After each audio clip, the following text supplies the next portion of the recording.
নমস্কার সবাইকে, সিম্পল লাইফের নতুন ভিডিওতে তোমাদের সবাইকেই স্বাগতম। আশা করছি স্কিপ না করে সাথে থাকবে।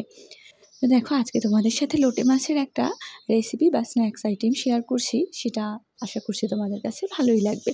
তো লোটে মাছগুলোকে পরিষ্কার করে রেখে দিয়েছি। আর এখানে দেখো, আদা বাটা, পেঁয়াজ বাটা, রসুন বাটা আর একটুখানি জিরা বাটা, সেটা আমি একটা বাটিতে নিয়ে নিয়েছি। এবারে দিয়ে দিলাম পরিমাণ মতো লঙ্কা গুঁড়ো, এর মধ্যে দিয়ে দেবো এবারে একটুখানি গোলমরিচের গুঁড়ো। লোটে মাছটা একটু ঝাল ঝাল না হলে ভালো লাগে না।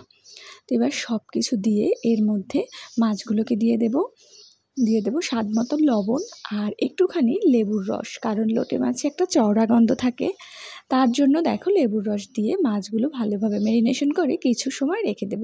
খুব বেশি সময় রাখার দরকার নেই, তাহলে লোটে মাছ থেকে আবার জল বের হবে। ওই 3-4 মিনিটের মতো রেখে দেব। আর এই 3-4 মিনিট সময়ের মধ্যে আমি এখানে বেসনের যে ব্যাটারটা সেটা তৈরি করে নিচ্ছি। এখানে দেখো, আমার মাছের পরিমাণ বুঝে আমি বেসন নিয়ে নিচ্ছি। তার মধ্যে আমি একে একে লবণ, চিনি, সামান্য একটুখানি হলুদ গুঁড়ো সবটা অ্যাড করে দিচ্ছি। আর হ্যাঁ, তোমাদেরকে তো বলাই হয়নি, আজকে আমি করছি লোটে মাছের ফ্রাই। তো লোটে মাছের ফ্রাই বা লোটে মাছের চপ যেটাই হোক, তো সেই রেসিপিটা তোমাদের সাথে শেয়ার করছি। সাথেই থাকবে, শেষ পর্যন্ত থাকবে একদম। তো দেখো, শুকনো উপকরণগুলো ভালোভাবে মিশিয়ে নিচ্ছি। তো তারপরে এখানে পরিমাণ মতো জল দিয়ে বেসনের ব্যাটারটা তৈরি করে নেব। এটা তো তোমরা সবাই জানো, বেগুনি বা যে কোনো চপের জন্য বেসনের ব্যাটারটা ঠিক যেরকমটা রাখি আমরা কনসিস্টেন্সি, তো সেরকমই রাখবো। তো আমি এভাবে জল মিশিয়ে অল্প অল্প করে বেসনের ব্যাটারটা তৈরি করে নিচ্ছি।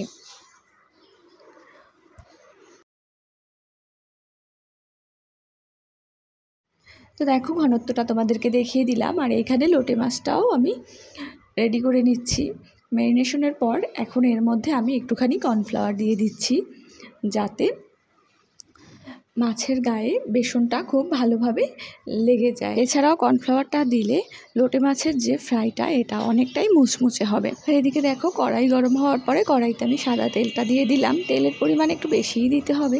তো তেলটা ভালোভাবে গরম হওয়ার পরে লোটে মাছগুলো আমি মশলা সমেত বেসনে ডুবিয়ে ডুবিয়ে তেলের মধ্যে ছেড়ে দিব।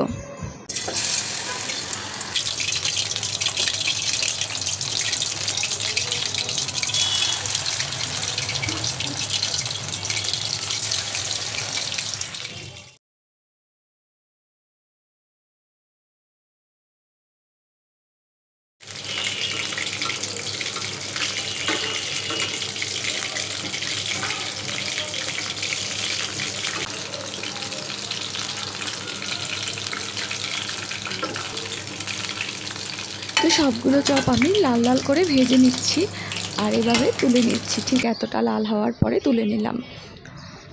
তো প্রথম ব্যাচেরগুলো আমার ভাজা হয়ে গিয়েছে। এবারে আমি দ্বিতীয়বারের মতো লোটে মাছগুলোকে তেলে একই প্রসেসে ছেড়ে দিচ্ছি। আর এই দিকে প্রথমবার যে মাছগুলো আমি ভেজে রেখেছিলাম, সেগুলো আমার বর খেয়ে নিয়েছে। কারণ এই লোটে মাছের চপটা অত্যন্ত দুর্দান্ত হয় খেতে। লোভ সামলানো বড় দায়। তোমরা চাইলে বাসায় একদিন ট্রাই করে দেখতে পারো। দেখো, এই মাছগুলো এক পাশটা লাল হয়ে গিয়েছে, আমি এবারে তুলে অপর পাশটা উল্টে দিচ্ছি আর মাছগুলো লাল লাল করে তুলে নেব। তো এইভাবেই আমি লোটে মাছের সবগুলো চপ ভেজে নেব। আর তোমাদের সাথে যেটা বলার, বরাবরের মতোই, যে তোমরা আমার ভিডিওগুলো দেখার পরে, দেখা শেষে লাইক, কমেন্ট, শেয়ার করে আমার পাশে থাকবে। আর যারা নতুন দেখছো আমার চ্যানেলটি, তারা সাবস্ক্রাইব করে পাশে থাকবে।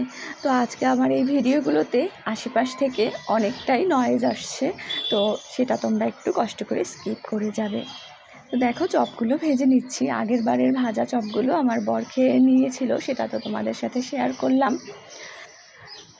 বিকেলবেলা বা সন্ধ্যাবেলাতে টিভি দেখতে দেখতে আমাদের সবার বাসাতেই যে আড্ডা বসে, তো সেই আড্ডাটা কিন্তু আরও জমজমাট হয়ে যায় এই রকম গরম গরম চপ আর মুড়ি চা থাকলে।